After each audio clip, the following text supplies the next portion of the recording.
सभी बच्चों का मेरा प्रणाम। आप सभी लोग यहाँ उपस्थित हैं। बड़ा ही अच्छा मंच है ये, जहाँ पर सभी बुद्धिजीवी और युवा वर्ग साथ साथ बैठ कर के अपने जीवन को सही दिशा में ले जाने का प्रयास कर रहे हैं। तो ये मंच जो है ये धार्मिकता के साथ साथ बौद्धिकता का मंच है। तो सभी बच्चों को मेरा प्रणाम और समकक्षों को मेरा नमस्कार और छोटे भाइयों को बहनों को आशीर्वाद। आप सभी लोग ऐसे संस्थाओं से जुड़ करके अपने जीवन को बहुत बेहतर कर सकते हैं। ये कैसे कर पाएंगे इस पे थोड़ा सा बताने का प्रयास करूंगा मैं, क्योंकि इस प्रतिस्पर्धा की जो लाइफ है, इंडिया विश्व का सबसे ज़्यादा जनसंख्या वाला देश बन चुका है और सबसे ज़्यादा युवा भारत में ही है। तो भारत के युवा अगर जागृत होंगे तो ही जाकर के राष्ट्र जागृत हो पाएगा। और इसी क्रम में गायत्री परिवार बहुत लंबे समय से इस प्रयास को जारी रख रहा है। उसी क्रम में आप सभी लोग एकत्रित हुए हैं। ये मैसेज कैसे बच्चों तक पहुंचे, क्योंकि बच्चे ही राष्ट्र निर्माण का कार्य करते हैं।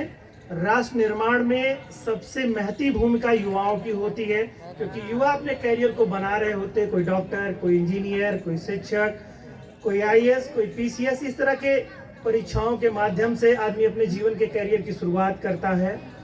तो सबसे ज़्यादा इम्पोर्टेंट युवाओं के लिए ही, किसी भी राष्ट्र के लिए युवा ही सबसे इम्पोर्टेंट होते हैं। तो युवाओं को ही सही दिशा में ले जाना सबसे महत्वपूर्ण चीज़ रहती है।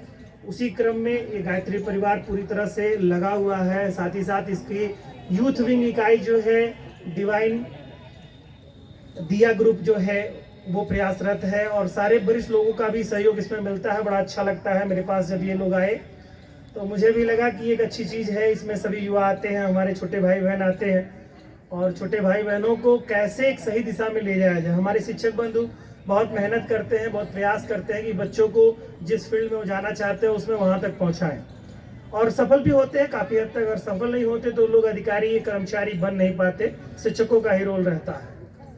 लेकिन वहाँ जाने के बाद में समाज में जीना कैसा है, कैसे जीना है, वो जॉब के बाद में एक चुनौती सी रहती है। और जब तक हम बेरोजगार रहते हैं या विद्यार्थी लाइफ में रहते हैं, तो हम कैसे अपने जीवन को सही दिशा में ले जाएं, कैसे हम सार्थक अपने जीवन को बनाएं, अपने जीवन को ऐसा बना पाए कि लोग प्रेरित हो हमारे जीवन से और एक सद्विचार का सृजन हो। गायत्री परिवार जो प्रयास कर रहा है, इसमें सबका कॉम्बिनेशन है। इसमें हर तरह के लोग हैं, जो ग्रामीण पृष्ठभूमि से जुड़े हुए हैं, शिक्षित नहीं भी हैं, और बहुत सारे ऐसे हैं जो कि बहुत बड़े बड़े पदों पर आसीन हैं, व्यवसाय में बहुत आगे उनका रोल है। ये सभी लोग मिले हुए हैं और इन सभी का मिलकर के प्रयास है कि कैसे राष्ट्र को जागृत किया जाए, कैसे युवाओं को जागृत करके उनको नई दिशा प्रदान की जाए कि वो राष्ट्र निर्माण में महती भूमिका अदा कर पाए। देखिए होता क्या है कि सभी जब बचपन में होते हैं, छोटी क्लासेस में होते हैं, तो वो स्कूलों में जाते हैं, संस्कार सीखते हैं। पहले तो स्कूलों में ज़्यादातर होता था जो सरस्वती शिशु मंदिर जैसे विद्यालय जो हुआ करते थे, वहाँ पर तो बहुत सारी मॉरलिटी सिखाई जाती थी, बहुत सारी चीज़ें नैतिकता के बारे में बताया जाता था। लेकिन धीरे धीरे समय के साथ ये नैतिकता का भी, मुझे लगता है वैज्ञानिक युग में बढ़ते बढ़ते नैतिकता का पतन धीरे धीरे होता चला गया। आजकल के जो छोटे बच्चे हैं वो पूरी तरह से कंप्यूटर बेस्ड ज़िंदगी उनकी हो गई है। जैसे अभी बताया भाई ने कि आजकल जो कंप्यूटर का जो क्षेत्र है, इसमें ही सारे लोग जा करके अपने संस्कारों को काफ़ी हद तक भूल चुके हैं। और कह सकता हूँ मैं, हो सकता है कि थोड़ा अटपटा सा लगे कि संस्कारों को थोड़ा भूल रहे हैं, क्योंकि बच्चों को ऐसा कोई माहौल नहीं मिलता। कोई अभिभावक आता है तो उसको रिस्पेक्ट नहीं सिखाया जाता कि कैसे रिस्पेक्ट करनी है, वो हेलो हाय करके बात करता है।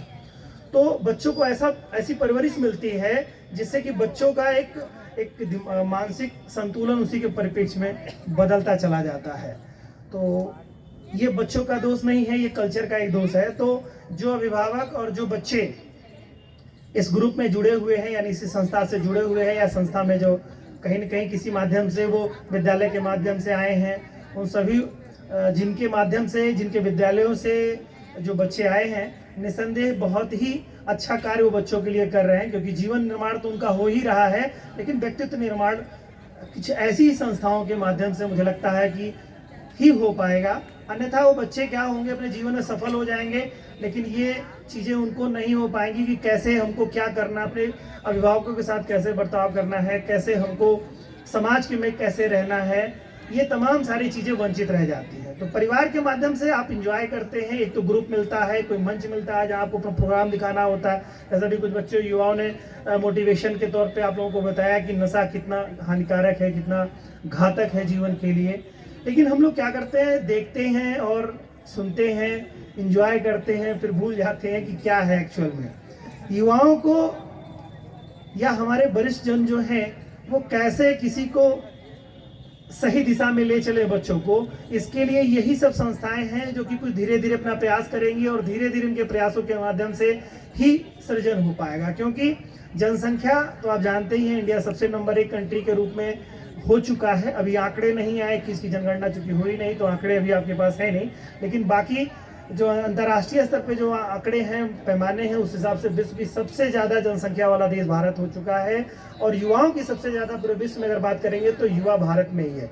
तो भारत का अगर युवा पढ़ता लिखता तो है ही, अगर वो संस्कारवान होगा तो एक जो वैदिक सभ्यता के माध्यम से जो एक संस्कार, जो एक सभ्यता का जो सृजन हमारे आदिकाल से हमारे जीवन में रहा है, वो हमको अपने परिवार में देखने को मिलेगा। क्योंकि आजकल के जो युवा हैं या जो तमाम सारे लोग हैं वो क्या कर रहे हैं, एक समय के बाद में अपनी जॉब को प्राप्त करने के लिए संघर्ष करते हैं, युवावस्था उसी में व्यतीत कर देते हैं, और उसके बाद में एक समय आ जाता है कि जब वो जॉब पा जाते हैं तो माँ बाप को फिर वो उतनी केयर या ध्यान नहीं दे पाते, या समाज में किसी वरिष्ठ व्यक्ति के साथ कैसे बर्ताव करना है, कैसे चीज़ें करनी है, वो नहीं समझ पाते हैं। मैं देखता हूँ बहुत सारे युवा हमारे पास आते हैं जो कम से कम ग्रेजुएशन, पीजी, बीएड इस तरह से होते हैं, लेकिन उनके अंदर कहीं न कहीं मॉरलिटी का अभाव मुझे दिखाई देता है। तो वो कहीं न कहीं उनको कोई ऐसा प्लेटफॉर्म नहीं मिलता सिर्फ परिवार के अलावा। और बच्चे आजकल धीरे धीरे एडवांस होते जा रहे हैं, तो फैमिली के मेंबर्स को कुछ समझते नहीं है। तो कोई ऐसा मंच होना चाहिए जहाँ पर उनको सिखाया जाए, समझाया जाए, या थोड़ा उनको बताया जाए कि आप जो कर रहे हैं कितना हद तक सही है, कितना हद तक गलत है। तो ये जो संगठन है, इनके माध्यम से, जैसे अगर आप किसी बैड हैबिट के शिकार हैं, यानी कि किसी भी तरह का आप नशा करते हैं, कोई अमल करते हैं, तो उसको हम कैसे छोड़ें, वो कितना हानिकारक है, और आपको जो आज बहुत पैशन के तौर पे आप उसको यूज करते हैं और आपको लगता है कि बहुत ही अच्छी चीज़ है, वो इन सब चीज़ों के माध्यम से बताया जाता है कि वो अच्छी चीज़ नहीं है। धीरे धीरे आप उसको देखेंगे, समझेंगे, ऐसी जगहों पे जाएंगे जहाँ पर इस तरह की बातें और इस तरह के संस्कार दिए जाते हैं। अच्छी अच्छी किताबें आचार्य जी ने लिख रखी हैं, और उसके माध्यम से छोटी छोटी किताबें हैं। अगर एक किताबों को भी अगर आप पढ़ लेंगे, जितना आप मोबाइल पे समय देते हैं, अगर 5-10 मिनट इन किताबों को भी देख लेंगे, तो शायद आप अपने आप में खुद ही जगेंगे, और जगने के बाद में कुछ ऐसा करने का प्रयास करेंगे कि हमें क्या करना चाहिए, खुद आत्मसात करेंगे। और खुद के बारे में जब जान पाएंगे आप, तभी एक अच्छे व्यक्तित्व का सृजन आप अपने अंदर कर पाएंगे। और जब एक अच्छे व्यक्तित्व का सृजन होगा, उसी से ही एक समाज का, और समाज से फिर राष्ट्र का निर्माण होता है।